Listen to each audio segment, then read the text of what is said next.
Hello and welcome to episode 185 of the Veeam Community Recap. I am on the road, but we have figured it out. We have found a time. Good day, Madalena. How are you? Hello, Rick, and hello, everyone. I'm doing well, quite productive these days, and that's going to be shared in the special department news. You're going to see what I'm talking about. But how are you on the road again? Tell us, where are you now? Oh, well, yeah, this month hurts, friends, but I am in Stockholm, in Sweden, for the Veeam Unplugged, which will be tomorrow. And hint, hint, I'm going to meet a new user group leader. So we'll probably feature that later in the recap. I got a session there. This is a beautiful city. It's so organized. I love it with the trains and everything. So yeah, I'm here in Sweden. I get home Friday. I didn't cut into the weekend on this trip, which is a real treat. But I don't know about next week. Where am I going to be? Oh, Phoenix. Yeah, no, Seattle. That one. I can't keep it up. I don't know Yeah, where I don't know where I'm going to be. It's mad. yeah, you had a very, very busy month. Yeah, So you said but you're going to be like in October, just before the summit. You said you're going to take like a 2 weeks break or something. So, two yeah, days. Come on, I'm 2 weeks. okay. Nah, I can't do I'm that. You funny, know right? me. I'm funny. Yeah, you're Yeah. funny. That's good. That's good. No, but you are right. You have been busy. So let me see if I can redo the thing because I got a new recording thinger. Oh, well, that's not what you want to see. What you do want to see, does that look okay to you? That looks great. Okay. Yes. I only have one screen, so it's really tough, by the way, to do this concurrently. But first up, let's Esteban. We haven't called his name in a while. Welcome back. He's got a really cool topic here. Yes. Esteban is back and we are happy to have him. He has a new role at Red Hat now. He's been away for a little bit to accommodate in his new role, but happy to have him back. So he's discussing here migration of virtual machines from VMware to OpenShift with Kasten. And of course, we all know with the Broadcom's acquisitions of VMware and changes, like in pricing and partner ecosystem, a lot of customers are kind of still looking at their options around their virtualization provider. So along with Nutanix, Hyper-V, Proxmox, there is also a cloud native solution called KubeVirt. So this is actually what Esteban is trying to present in here. But what is KubeVirt, right? Is a native, for the ones that don't know, it's a native Kubernetes environment add-on that allows virtual machines to run inside containers. It consists of translating the FMDK into a PVC and the running state into a pod. Of course, there is more to it, but I'm not going to go into details. But Esteban shows us each step on how to do this migration. And I think this is short, but really, really useful for whoever goes on this option, like OpenShift with Kasten. So great job in here, Esteban, and welcome back to the community.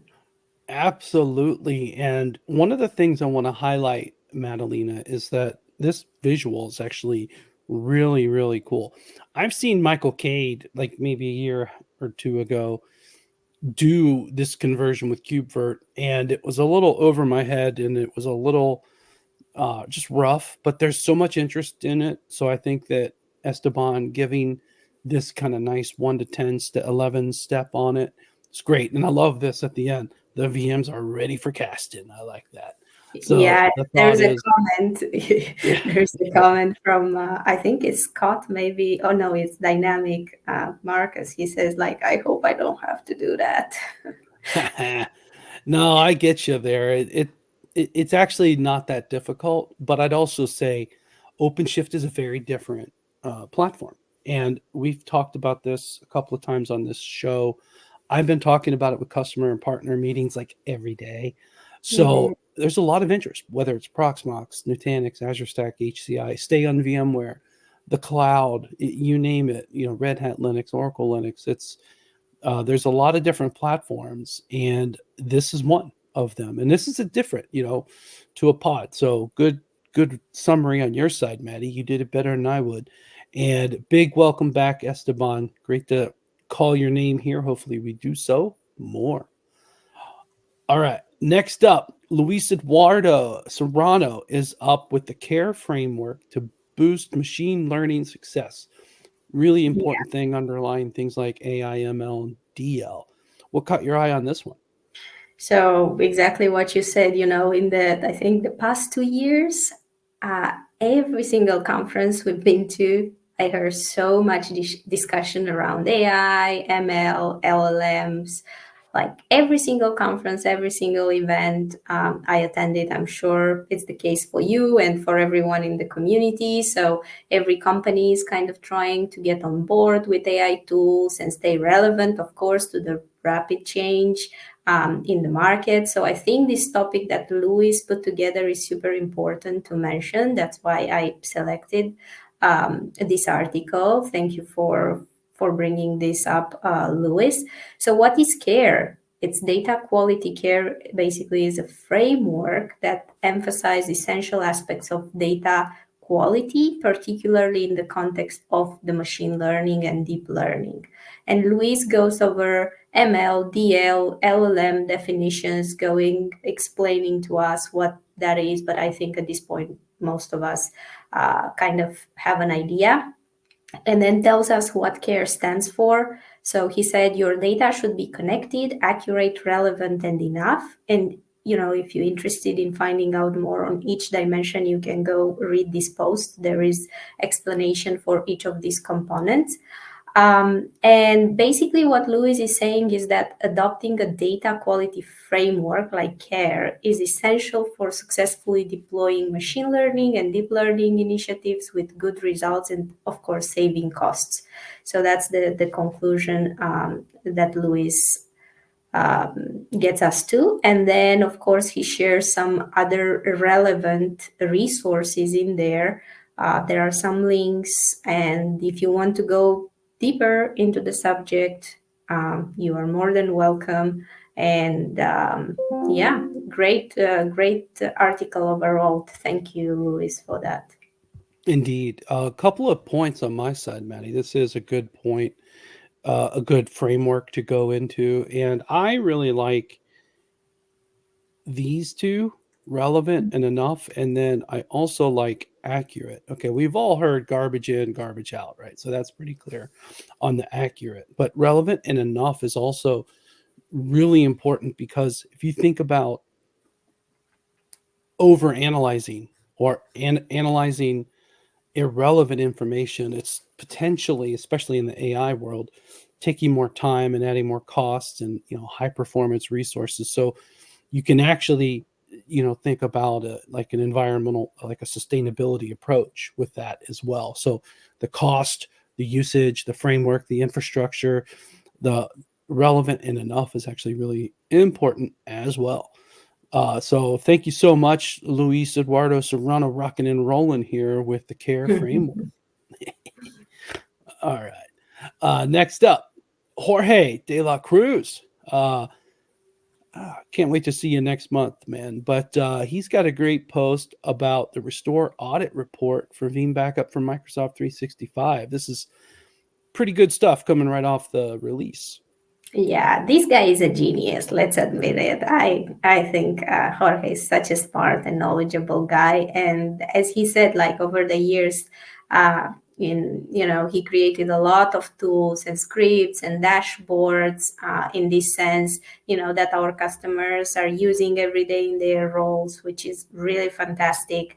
And as you said in this article, he discusses that in M365 V8 and Veeam 1 V12.2 Veeam backup for Microsoft 365, we have this restore audit functionality that comes natively. And so far, at no additional cost, apparently, as Veeam 1 is free for those with MS365 licensing. So that's good to know. That's really good information in there. And he's discussing some key features, simplifying restore audits like the intuitive dashboards and the real-time alarms, comprehensive reporting. And if you want to get all that in detail, there is also a video at the end he put together, and he's sharing a bunch of good links that can help you get a deeper understanding, on the usage setup and so on and so forth. You have all these print screens from his demo. So that's really fantastic. Thank you, Jorge, and definitely looking forward to see you next month. Yes, indeed, and That's love a it. cool show. He's an absolute technologist. Jorge, you are doing the good work there for the products. And here's the thing, friends. He's now the product manager for Veeam One, and he does such a good job of driving improvements and innovation. So love it, love it, love it. And right here, I've had requests for this, Maddie. This is really going to be well received in the market. So really excited to see this right in Veeam One, and it's beautiful, which is awesome. So that's great. Yeah, definitely. Good job. Thank you, Jorge. Thank you. Yeah. And then these other links here, these are important too. These are kind of some of the other ways to get some of this information. But again, the new thing is the cool thing. And I love, by the way, the multicolor work. That's pretty cool. I guess I knew you could do that, but I've never seen it done, but that's pretty cool. So Yeah, that's pretty cool, actually. yeah. It sticks out because I'm always looking for a way to stick out, but hey. Now you found it. I found it. So that is our 3 content. You still see I have several tabs. We are now going to go to Vanguard blog of the month. And first up is Ian Sanderson on the Snurf blog, showing off the Entra ID preview, the beta that we've given the Veeam 100 members. This is a great selection, Maddie. Yeah, the VBS, how I like to call it now these days. Mm-hmm. So this week, as you said, we have Ian Sanderson, one of our Veeam 100 vanguards. So this is super interesting article on the Microsoft Entra ID backup with Veeam. This was before the official release, so it's a beta preview. Just everyone keep that in mind. Maybe few things might have changed, so you might want to compare. But I really like that Ian gives us, a good format in here, explaining what is Entra ID. So he's going, back to the roots. What is Entra ID? How it started? Why it's so important to back it up? And what are some consequences of not doing so? And then he goes over a comprehensive demo on all steps, add an Azure tenant, create a backup job, running the backup, tenant recovery. So really, really good stuff in here. So thank you. We've been talking a lot about Entra ID lately, so I thought that this would be an interesting topic for the recap this week. Yeah, indeed. We've had a number of posts already about it. And one thing I'll highlight is, and you can see it right here. We have, this is an early preview, so some of this text and the icons might not be right. Somewhere I might have a misspelling.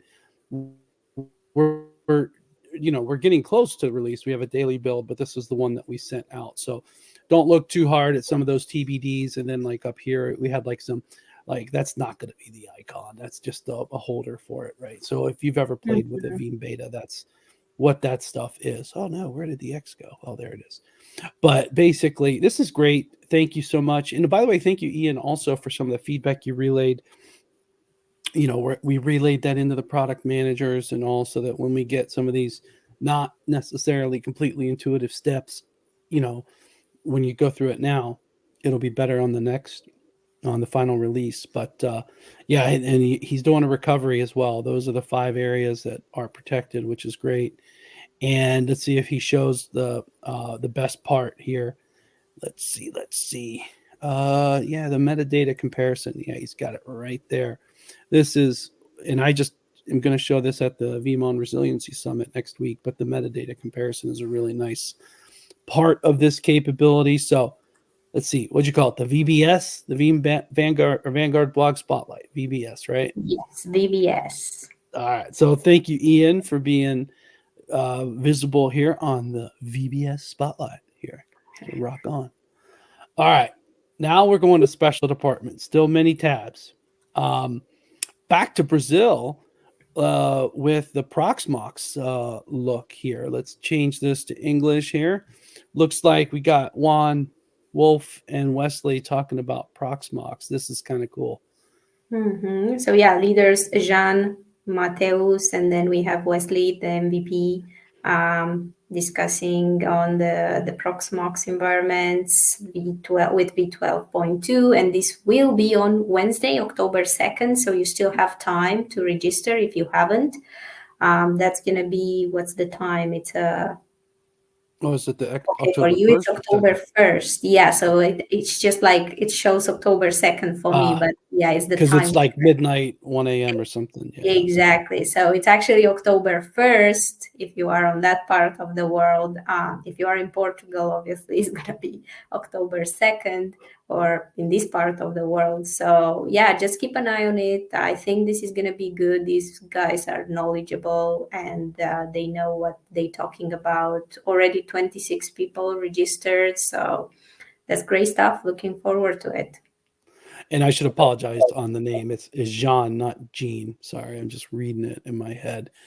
Um, but yeah, friends, I can tell you a lot of information, a lot of interest on Proxmox. This particular event will be in Brazilian Portuguese, I expect, but it's very solid turnout. I can tell you, even from the product management team, the Proxmox adoption has exceeded expectations. It's growing. We can tell from telemetry quite a bit. So this one, if you're in Brazil, we should probably maybe have other content and events focused on this as well. But this is fantastic. And we show a little bit of this at the VeeamON Data Resilience Summit as well. So that's top of mind for me. Yeah. So cool. 26. Outstanding. And thank you all three for leading it. And actually makes me think here, time changed 2024. I think we have a time change coming up. Yep. October. Oh no, it's not even this month. So never mind. So I thought maybe the time change was getting it wrong, but it's wrong. I'm wrong. It's right. We still And have let's like try. a month to go. We If I actually make it the next month we're gonna be in Berlin that day, during the right? time change. Oh, Yeah, that's right. That's the week before, the weekend before, I think. So yeah, buckets. That's the well, actually, this is the good one because you get an extra hour, so that's good. yep. All right. Always good. Next up, a new group. So you went to India for VeeamON tour and you said, you know what, I got to make a group. Is that how it went, Maddie? No, we actually had it in mind for a while. We had some conversations previously, and you remember we had this SARC, VUG SARC, that would Mm-hmm. cover all the region. But then we said India is a big country. Let's just have a group dedicated to India because you have already like so many states, and you want people to feel like they belong to the group. So we said like let's start it. So we kind of worked on the group before, but I found the leader while in there. So glad I met Mohammed Ali in there.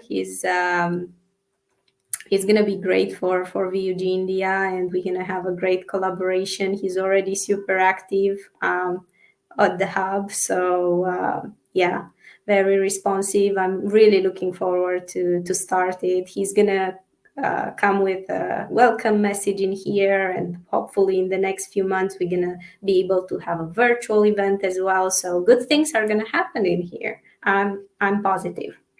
Indeed, indeed. And so thank you, Mohammed, for stepping up here. This will be great. And, the credentials, love it, love it, love it. So it sounds like we got the right person to get us started.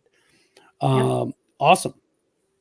Speaking of country user groups, we have had this one for a while, but we're mentioning that the Slovakian user group is out, and we have both Martin and Bodot. I don't know how we want to pronounce the name because there is a dot. Is it That's Bodot? Boris, actually. Oh, that's Boris. All right, so That's Boris. Boris, but thank you, Boris, because he was the one kind of driving all these initiatives. So this is fantastic. He was in touch with Martin and the other leader. We still don't have the information for the other leader. His name is Daniel, but he's going to be there at some point.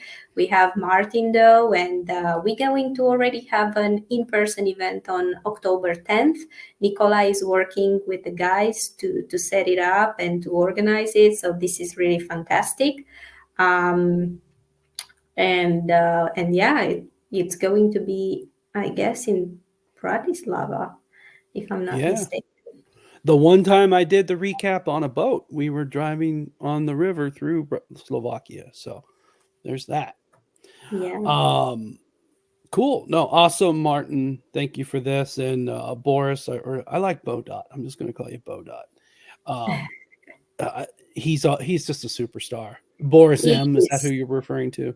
He is, honestly, and he's also like super involved with the VUG Czech Republic, and he's really supporting the leaders in there. Now we have a second leader as well for Czech Republic, and it's also like Boris that, helped out with finding a second one, and he's helping out so much, Nikki, with these two groups.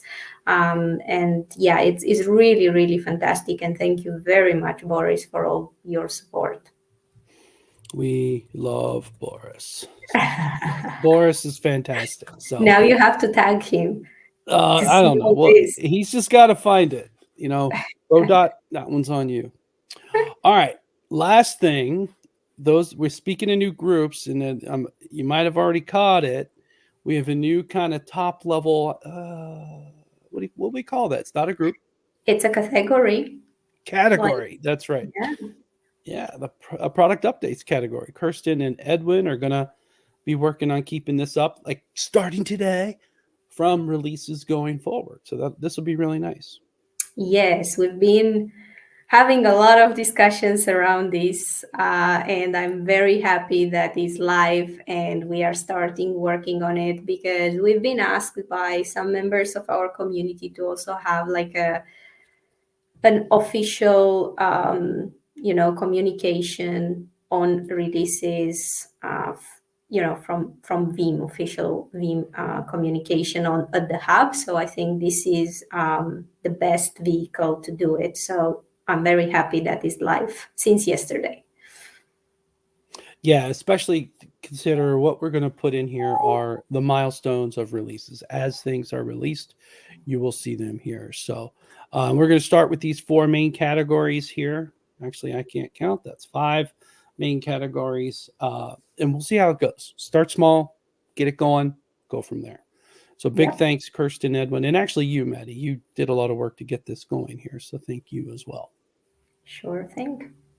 All right. Very last thing in special department, almost, I promise, is the next Veeam 100 show. We've got Sophia moderating, Corinne and Brad talking about moving M365 data. This will be a good one.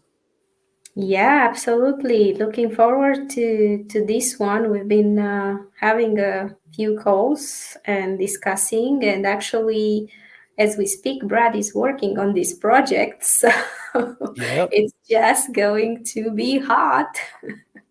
Yes, that's all I can say. It's going to be hot. Okay, I got to dig into that. All right. Thank you, Rin. Thank you, Brad. Thank you, Safiomo, for contributing on that. All right. Speaking of Safiomo, I'm happy to present this week's Who's New with plus 91 members.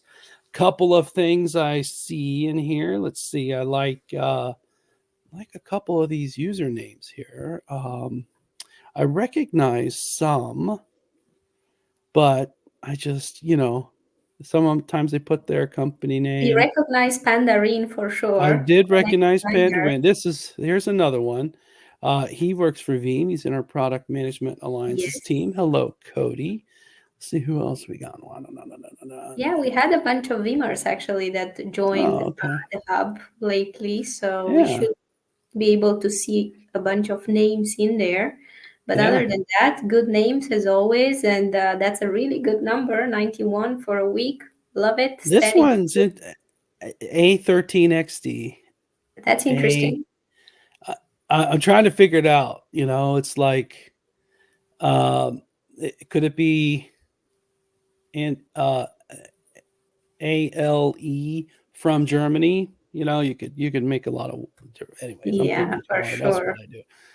All right. Ooh, I What's do trust happening? this. Oh, I don't know. I do trust this one because I know Safiomo made that for me, but that was weird. Anyways, coolest usernames this week. The big welcome back to Pandarin, Lion, Itchypuck, Itchypuck, Itchypooch. I don't Maybe. know. Lucas Luke, I like that. That's cools.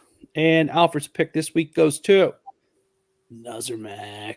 Good stuff, good stuff. All right. Thank you, Safiomo, for preparing the Who's New. And you see the tool I'm using. There's no secrets. It's StreamYard. I'm trying. It's hard to do it with one screen, when you're on the It road. You can only is. have one.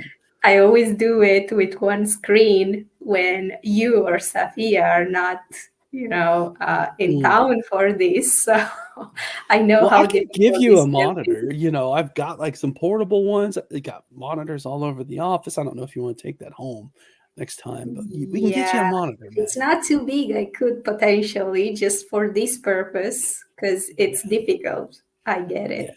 it is. All right. Well, hey, next week, I will be in Seattle, so time zone will help me.